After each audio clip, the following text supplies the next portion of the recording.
progress. Without utopia, you do the same thing, the same way, you get the same result. You must have people like me who sound like, oh, did they drop this man from the sky? Doesn't he know that the people are illiterate? Doesn't he know that people are induced to vote? Is this man a Nigerian at all? Yes, I'm willing to be stigmatized. I'm ready. What about willing to be realistic? Yeah, reality is that a man that is hungry needs food. That's reality. Reality is not that a man is hungry. Reality is that the man that is hungry needs food. Reality is I ask myself, how do I get food for him? Reality is that I put food on his table. And when he eats and feels good, and he's like, oh, I'm sorry, I abused you. Reality today says that the state of a nation, if not run by a competent man, will put us down.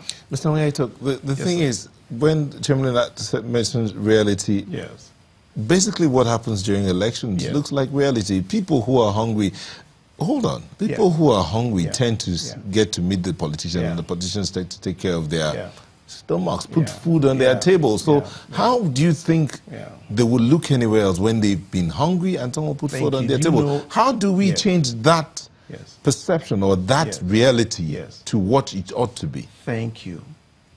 You change it with superior narrative. Let me give you two cases that happened here in Nigeria. One is a man called Obong Buhari. He had no money. Yet on 3 consecutive times, he had 12 million votes. What's the reality there? The reality is that a man could sell hope and a narrative, and people buy it, and PDP, with all the money in the world, could not buy stomach infrastructure in the north, because a man sold something intangible. Are you glossing over the backstory, things that happened behind the scenes, or you're just looking at the front end? I know the backstory that Buhari had not, there was a day I had a heated debate with a senator from the north in front of Hilton for 1 hour. We were shouting at the top of our voices. I told him, you should be ashamed of yourself.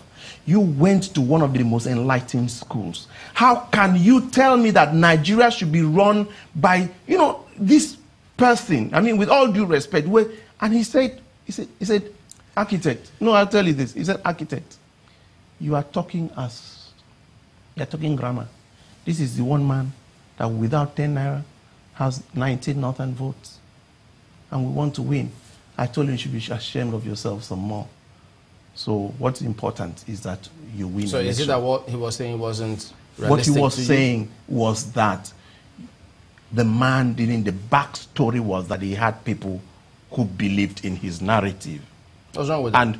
No, that is the point. You can sell a narrative and people buy it. Don't be sold that unless you offer people money and stomach infrastructure, they will not follow. The second reality is in Eko, where I come from. In the senatorial district, there's a guy of blessed memory, Akai. He was the incumbent local government chairman. There was another guy called Xavier Udo, who had not the money that this man had at all. But the man was loved by the people.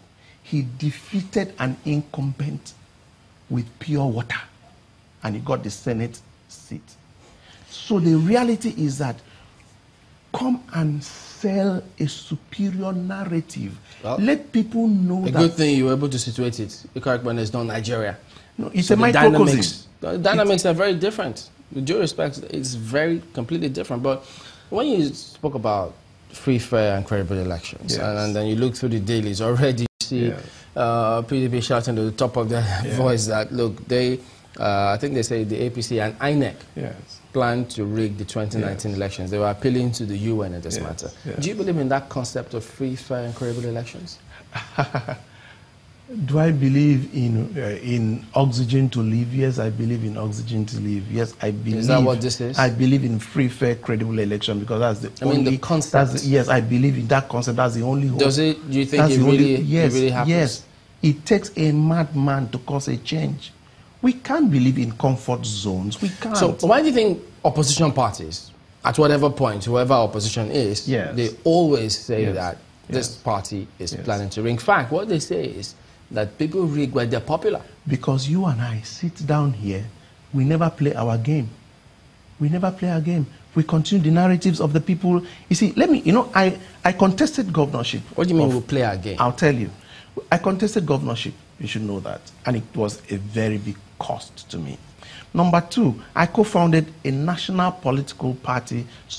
And before then, I was the chairman of the ward and local government